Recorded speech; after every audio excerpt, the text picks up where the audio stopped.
بسم اللہ الرحمن الرحیم۔ اللہ کریم فرماتے ہیں یسبح للہ ما فی السماوات وما فی الارض الملک القدوس العزیز الحکیم۔ اللہ کریم فرماتے ہیں کہ جو کچھ بھی آسمانوں کے اندر ہے اور جو کچھ بھی زمین کے اندر ہے وہ تمام کی تمام چیزیں، تمام کی تمام مخلوقات یسبح یسبح یسبح اللہ کریم کی تسبیح بیان کرتی ہیں۔ اللہ کریم نے ارشاد فرمایا ہے کہ دو کلمے ایسے ہیں کہ جو اللہ کریم کو بہت محبوب ہیں، اللہ کریم کو بہت محبوب ہیں، ادا کرنے میں زبان پر تو ہلکے ہیں لیکن اعمال نامے کے ترازو کے اندر ان کا بہت بڑا وزن ہے، بہت بڑا وزن ہے۔ وہ دو کلمے کیا ہیں؟ سبحان اللہ و بحمدہ، سبحان اللہ العظیم۔ حدیث پاک کے اندر آتا ہے، اللہ کے پاک پیغمبر فرماتے ہیں کہ جو بندہ اللہ کریم کا ذکر کرتا ہے وہ ایسا ہے جیسا کہ زندہ آدمی ہو، اور جو بندہ اللہ کریم کا ذکر نہیں کرتا وہ ایسا ہے کہ گویا زندہ ہو کر بھی مردہ گھوم رہا ہے۔ سمجھ آ رہا ہے صحیح؟ زندہ ہو کر بھی مردہ ہے۔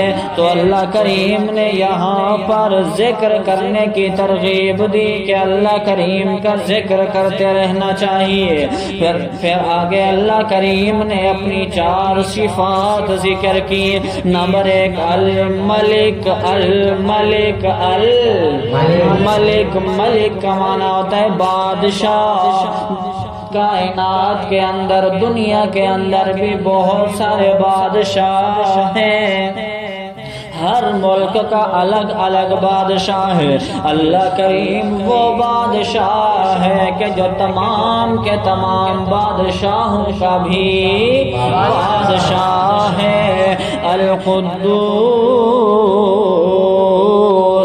القدوس کا مطلب ہوتا ہے کہ ہر قسم کے عیب سے پاک ہے، یعنی اللہ کا کوئی شریک بھی نہیں، اللہ کی کوئی اولاد بھی نہیں، اللہ کے بیوی بچے بھی نہیں، اللہ خود بھی کسی کی اولاد نہیں۔ لیس کمثلہ شیء، اللہ کریم کا کوئی مثل اور کوئی شریک بھی نہیں ہے پوری کائنات کے اندر۔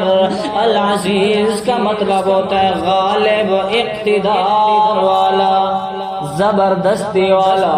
العزیز کا معنی ہوتا ہے غالب، یعنی کوئی بھی مجرم کائنات کے کسی بھی حصے کے اندر اللہ کی گرفت سے بچ نہیں سکتا ہے۔ الحکیم،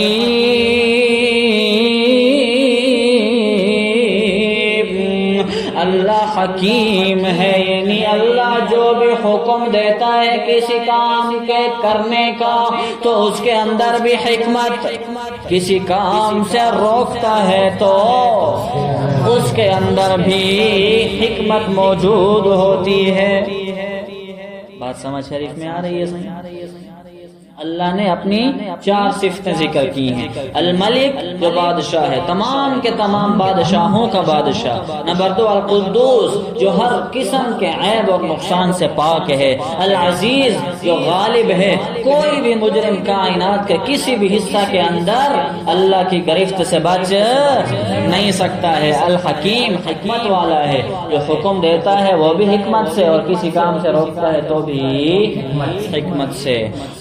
الذی بعث فی الامیین، یہاں پر اللہ کریم نے پاک پیغمبر محمد الرسول اللہ، سارے بولو صلی اللہ علیہ وسلم کو اللہ نے دنیا کے اندر مبعوث فرمایا رسولا منہم۔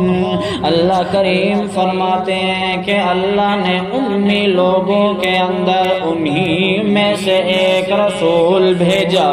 امی لوگ کون ہوتے ہیں؟ امی وہ ہوتے ہیں کہ جو لکھنا پڑھنا نہیں جانتے۔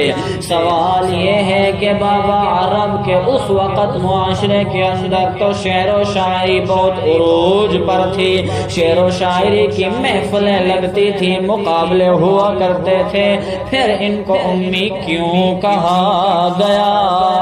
سوال سمجھ میں آ گیا؟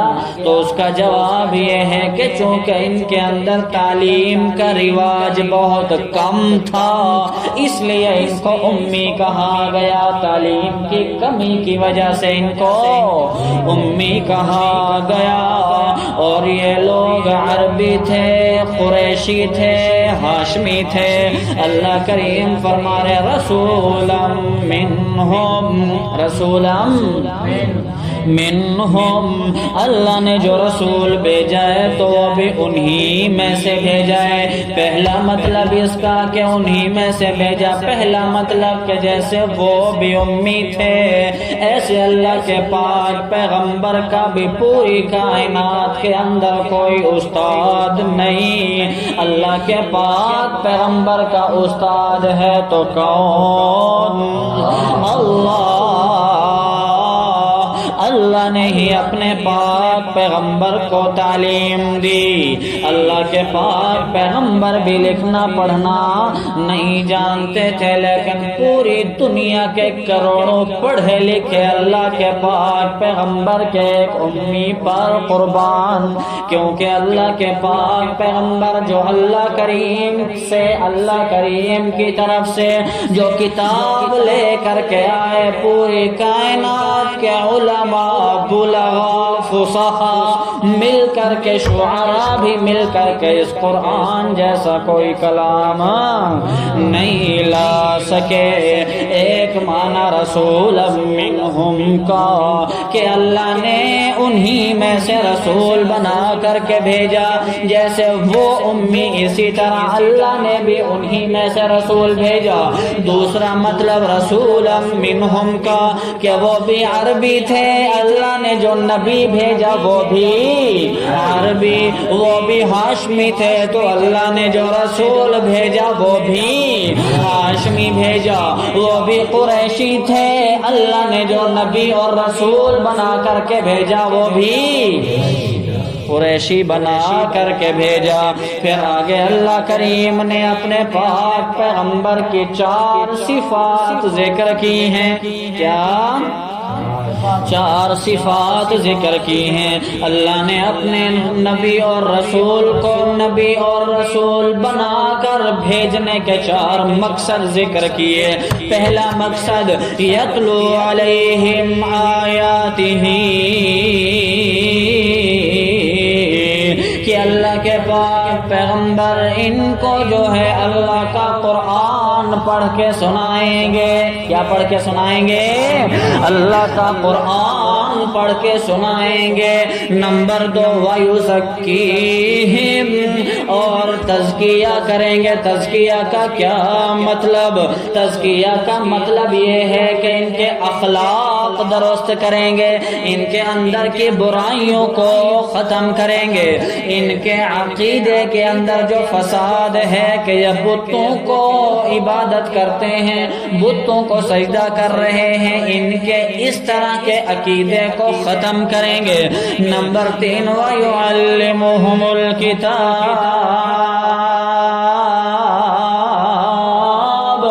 اور اللہ کے پاک پیغمبر کو نبی اور رسول بنا کر بھیجنے کا تیسرا مقصد کہ اللہ کے پاک پیغمبر ان کو تعلیم دیں گے۔ تو کس چیز کی؟ قرآن کی تعلیم دیں گے۔ نمبر 4 والحکمہ، والحکمہ، نمبر 4 یہ ہے کہ ان کو حکمت کی تعلیم دیں گے۔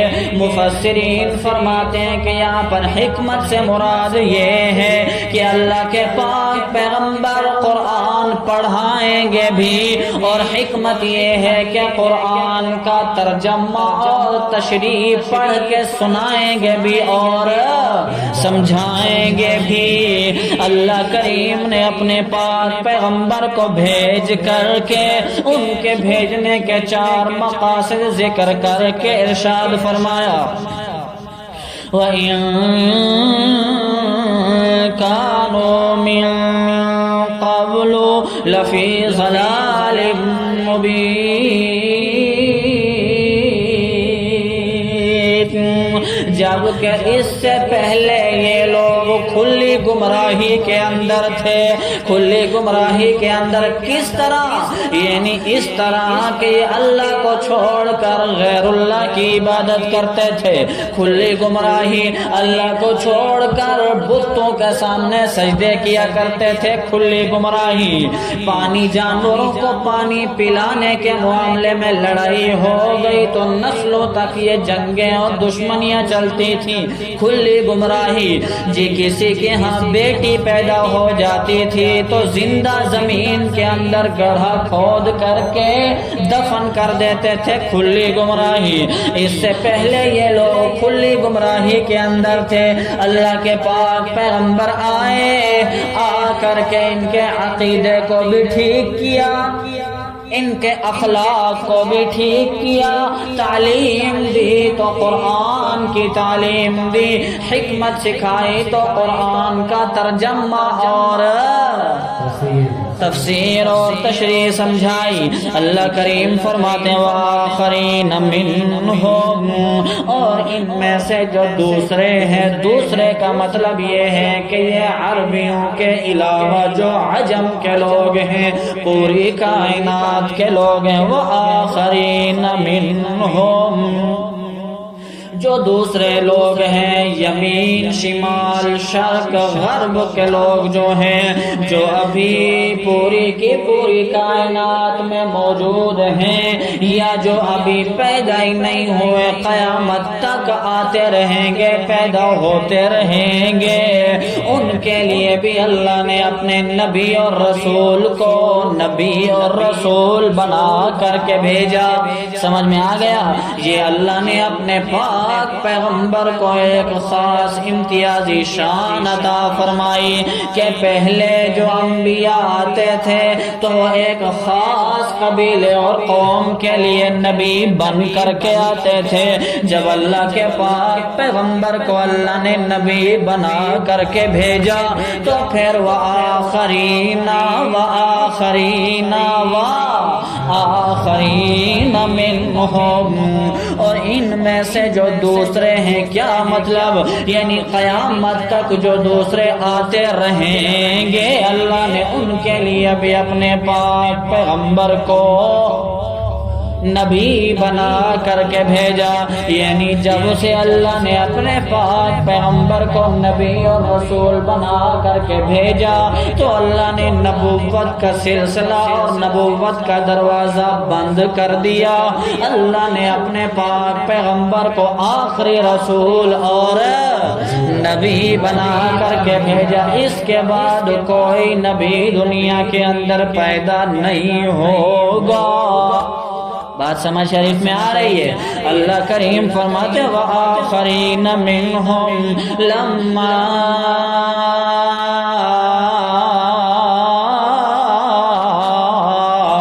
یلحقوا بہم، اور ان کے علاوہ جو دوسرے لوگ ہیں جو ابھی تک ان کے ساتھ ملے نہیں، یعنی عجم کے لوگ اور قیامت تک آنے والے لوگ، ان کے لیے بھی اللہ نے اپنے پاک پیغمبر کو رسول بنا کر کے بھیجا۔ وَهُوَ الْعَزِيزُ الْحَكِيمُ، اور اللہ غالب ہے، عزت والا ہے، زبردست ہے، امتیازی شان والا ہے۔ الحکیم کا معنی حکمت والا ہے۔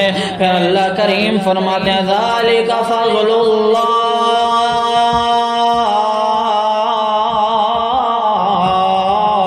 یؤتیہ من یشاء،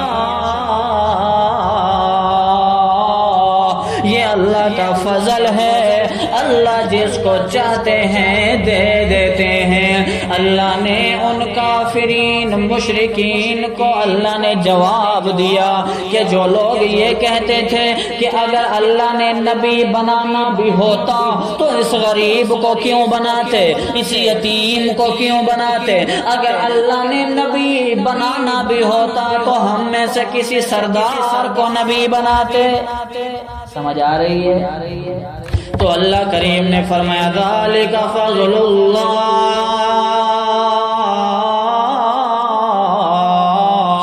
یہ تو اللہ کا فضل ہے رسالت اور نبوت۔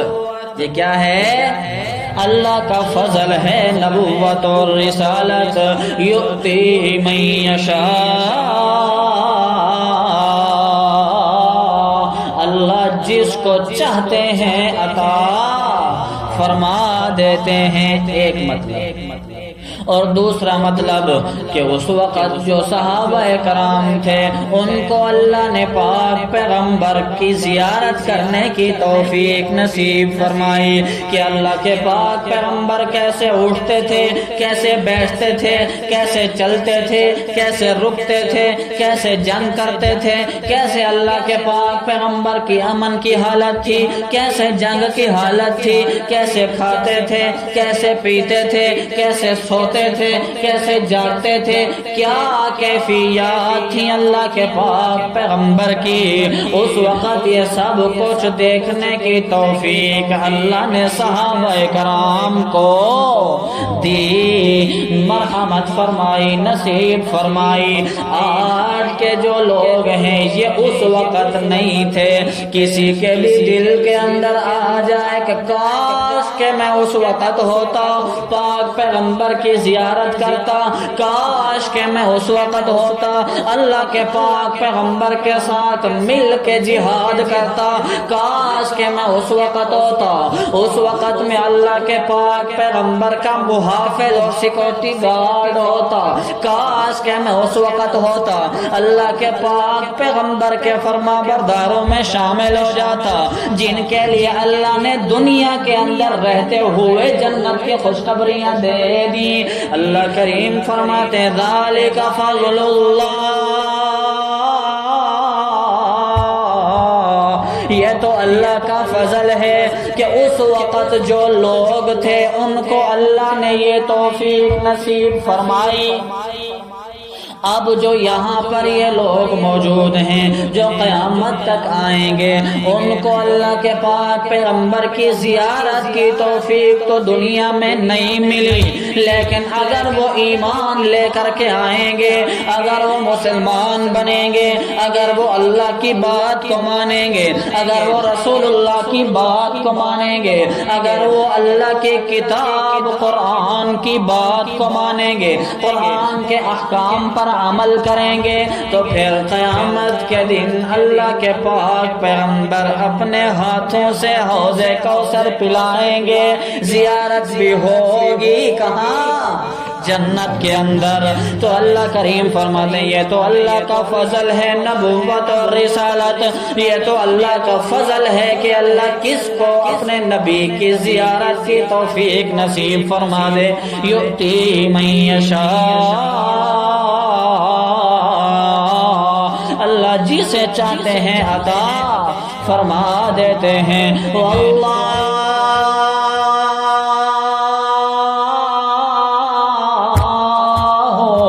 ذو الفضل العظیم،